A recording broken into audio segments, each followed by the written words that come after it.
Hi friends, இன்னைக்கு paper படிச்சுட்டே இருந்தேன். அதில் பார்த்தீங்கன்னா ஒரு பாட்டியை சபரிமலைக்கு போகும்போது அந்த டூரில் கூட கூட்டிகிட்டு போனவங்க எப்படியோ அந்த பாட்டி மிஸ் ஆனோன்னு விட்டுட்டு அவங்க குருவாயூருக்கு ஜாமி கும்பிட போயிட்டாங்க அப்படின்னு போட்டிருக்கு.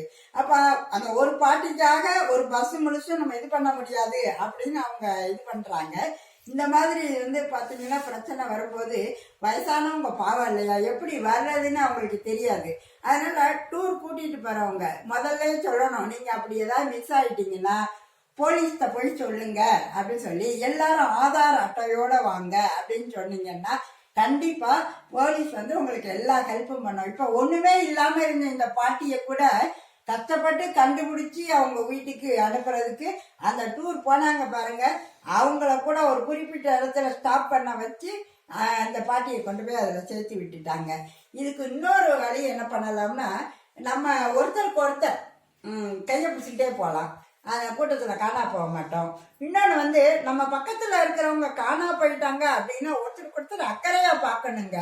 சும்மா ஏதோ நம்ம கூட டூர் வந்தவங்க தானே சீ பண்ண போறாங்க அப்படிங்கிற மாதிரி ஒரு மனநிலை எப்பவுமே இந்த டூர் போற இடத்துல இருக்கு.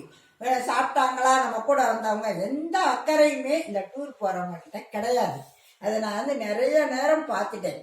அதே மாதிரி பார்த்தீங்கன்னா டூர் போறவங்க எல்லாரும் ஒன்று போல ஒரே கலர்ல தலையில ஒரு கர்ச்சிப்போ இல்லை கழுத்துல ஒரு இந்த மாதிரி துண்டு மாதிரியோ போட்டுக்கிட்டாலும் அந்த ஆருக்கு நம்ம கூட வந்தது அங்கே தனியா போயிட்டு இருக்கு இப்படின்னு பிடிச்சிட்டு வந்துடலாம். அது ஒரு வகை வச்சுக்கணும்.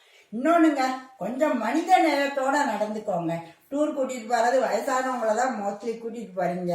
கூட்டிட்டு போயிட்டு இப்படி பாதியில விட்டுட்டு போறது ரொம்ப நல்லா இல்லை. நம்மளும் என்ன பண்ணணும், நம்ம கூட வந்தவங்க எங்க இருக்காங்கன்னு அப்பப்ப அப்படியே பார்த்து வச்சுக்கிடணும்.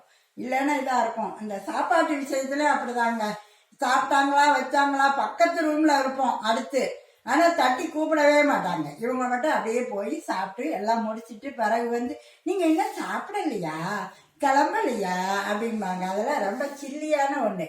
ஒரு டூர் அப்படின்னு போறோம்னா அந்த 50 பேரை ஒருத்தருக்கு ஒருத்தர் நம்ம உடன்பிறப்புகள் அப்படிங்கிற மாதிரி நினைக்கணும். நம்ம ஒருத்தர் ரூம்ல இருந்து இன்னும் வரலையா தட்டி கூப்பிட்டுரு அப்படிங்கிற மாதிரி இருக்கணும். ஒரு 5 மணிக்கு 7 எந்திரிக்க முடியாதவங்க 5 மணி ஆயிடுச்சு எந்திரிச்சு குளிங்க கிளம்பணும் அப்படின்னு சொல்ல பழகுங்க. இப்போ என்ன நீங்க யாத்திரை போறேங்கிறது, யாத்திரை போறதுக்கு வீட்லயே நீங்க இருந்துட்டு போகலாம். கொஞ்சம் கூட கடவுளை பத்தின ஒரு மனித நேயம் எதுவுமே உங்ககிட்ட கிடையாது. அப்ப நீங்க யாத்திரை போய் என்னத்தை கண்டீங்க? இந்த பாவக்காய குளிப்பாட்டினாலும் கசப்பு போகாதுன்னு ஒரு கதை இருக்கும் பாருங்க, அந்த மாதிரிதான் இருக்கு. நீங்க போய் கடவுளை தரிசிக்க யாத்திரை போற லட்சணமும். அதனால இப்படி எல்லாம் இருக்கக்கூடாது, கொஞ்சம் நல்லபடியா இருக்கணும் அப்படிங்கிற மனநிலைக்கு வாங்க. ஓகேயா? பாய்.